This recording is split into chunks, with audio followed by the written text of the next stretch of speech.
Դուք մեր քննարկումների ֆոնին այ համակողմանի խնդիրներ առաջացան, որոնցից մի մաս ներկայացրեցին դիմողները, մյուս մասը երրորդ անձիկ, նաև դատարանը իր որոշ հարցադրումներով դրանց անդրադարձավ։ Այ մեր կողմից նշված այս բոլոր խնդիրները, որոնք քննարկման առարկա են դարձել, ինչով եք բացատրում, որ դուք դրանց կարևորություն չեք տվել եւ այսօր այդ կարևորություն չտալը շահարկվում է բոլոր կողմերի մոտ։ Դա վերաբերվում է գործոններին, ազդող գործոններին, դա վերաբերվում է վարչական վարույթներին, դա վերաբերվում է վարչական վարույթների շրջանակում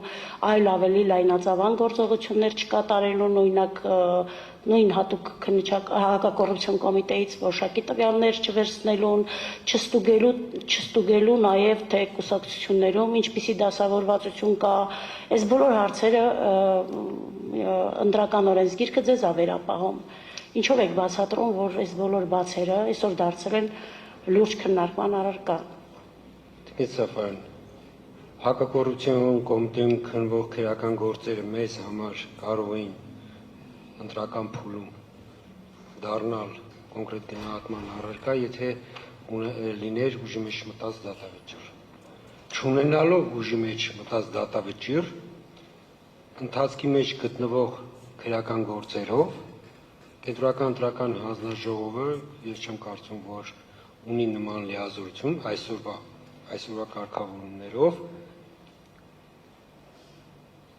ընթացքի մեջ գտնվող քրեական գործերով տալ ընտրությունների մասնակիցների կամ ազդեցության վերաբերյալ գնահատական։ Դա իմ համոզմունքն է, դա նաև Կենտրոնական ընտրական հանձնաժողովի բոլոր անդամների համոզմունքն է, որովհետև մենք ունեցել ենք նման դիմում եւ մեր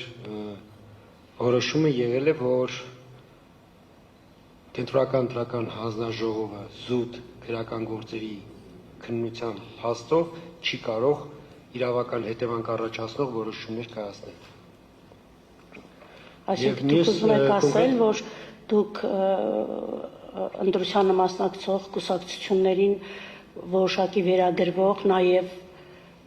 երրորդ անձանց վերագրվող հարցերով տեղեկություններ պահանջելու իրավասություն չունեք, ընդամենը տեղեկություններ ստանաք, ինչպիսի խախտումներ է արձանագրվել։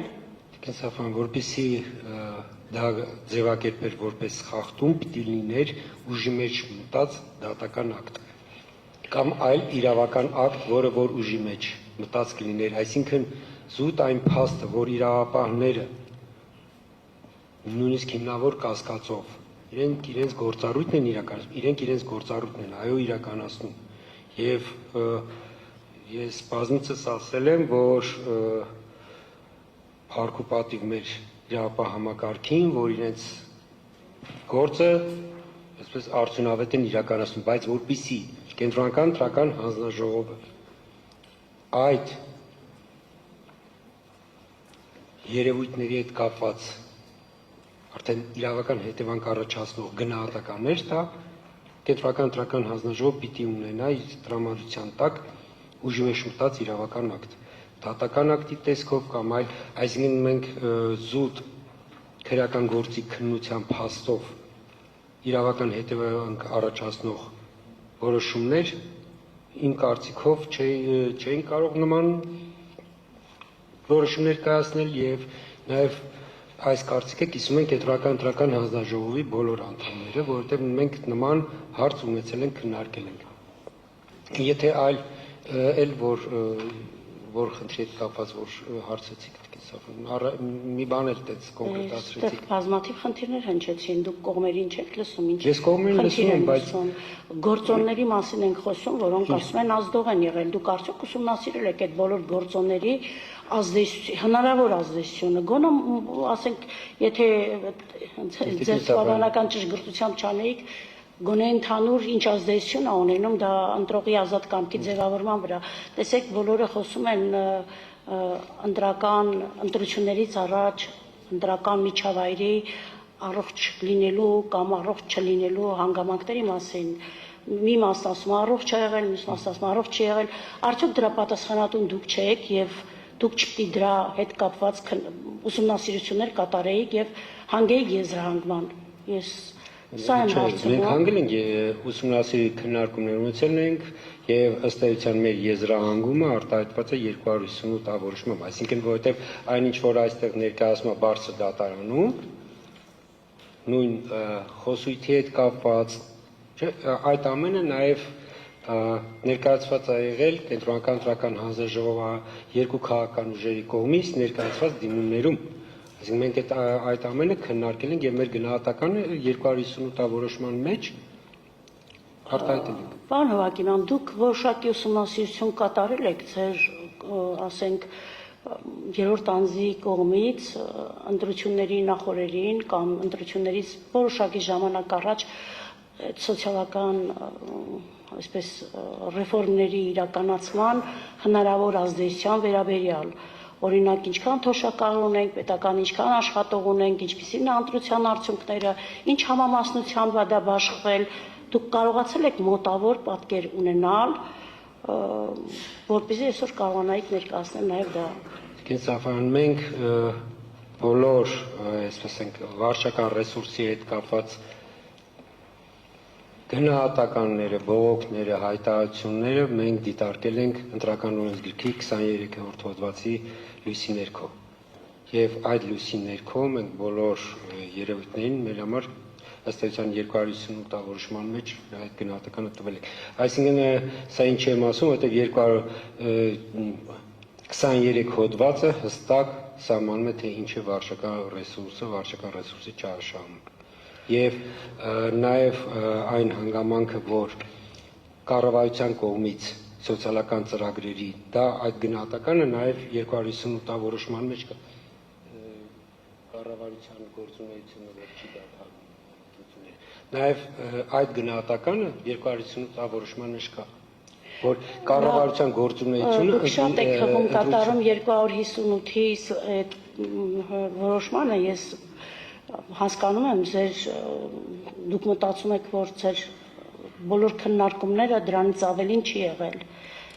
Դուք այդպես եք գտնում, որ այդ ինչքան որ քննարկվել է 258, ինչքան դեպք որ քննարկել եք, ինչքան դեպքով որոշակի արձագանք եք ունեցել, դա բավարար է, որպեսզի պատկերն ամբողջացվեր, ամբողջ ընտրության պատկերն ամբողջացվեր։ Զաֆարյան, ըստ էության դա ամբողջ ընտրությունների ամբողջացնող որոշումն էր։ Տեսեք, դիմողը այդտեղ պիտի ամբողջանար այն ամենը, ինչ այդ տեղեր ունեցել։ Դիմողը ներկայացրեց դրվագ եւ համայնքի ղեկավարը ընտրության օրը եւ նաեւ ձեր այդ որոշման մեջ կա այդ դրվագը ընտրության օրը 50 մետր հեռավորությամբ կանգնած որոշակի ուղղորդումներ է արել։ Եվ դուրս է եկել հանձնաժողովի նախագահը արգելել է թողել գնացել է այդտեղից եւ սրանից եզրահանգման է գալիս դիմողը, որ այ մենք փոքր ռեսուրսներ ենք ունեցել, չենք կարողացել ամբողջ պատկերը հանրապետության ներկայացնենք դրվագ առ դրվագ, բայց կարող ենք անել նման հետևություն, որ դա բազմաթիվ համայնքներում կրկնվել է։ Ինչպիսի տեղեկատվություն ունեք այս կապակցությամբ եւ ինչպիսի գործիքակազմ եք օգտագործել դա բացառելու համար։ Կենսաբան, այն մոտեցումը, որ առանձին տեղամասում արձանագրված խախտումը կարող է վերագրվել բոլոր տեղամասերին, դա ես սահմանադրական դատարանը բազմիցս երգել է, բայց ես կարող եմ փաստել, որ քվեարկության օրը գործել է թեժ գիծ, գործել է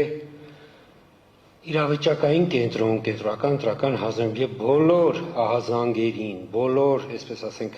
մամուլով տեղ գտած որևէ դիտարկումին օպերատիվ լուծում ընտրվել։ Այդ թվում նաև, եթե անհրաժեշտություն առաջացել կենտրոնական ընտրական հանձնաժողովից, կապվել են համապատասխան տեղամասային ընտրական հանձնաժողովի, նախագահի կամ քարտուղարի հետ եւ պահանջել, որպեսզի այն խնդիրը, այն բողոքը, որ եղել, արագ լուծվի եւ լուծվել է։ Սա է, այսինքն գործիքակազմը դա ըստ էության բոլոր ահազանգերին օպերատիվ լուծում։